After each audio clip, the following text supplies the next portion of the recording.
এটা সংসদ ভবনের এরিয়া। এই এলাকায় আসলাম যখন, এখান থেকে একটা ভিডিও নিলাম ছোট করে দেখার জন্য। খুব সুন্দর একটা জায়গা। আমি হেলমেট পরেই আছি, ওর সঙ্গে সব মিলে আমার কাছে খুব ভালো লাগছে।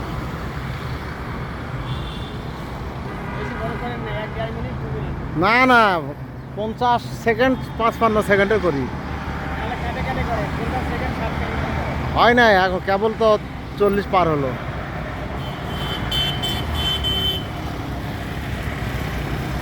এটা মেন রোড, রোডের উপরে প্রচুর গাড়ির ভিড়। এদিকে সামনের অংশ, ওদিকে মাঠ, আর ওটা হলো সংসদ ভবন। সকলের জন্য এটা উন্মুক্ত।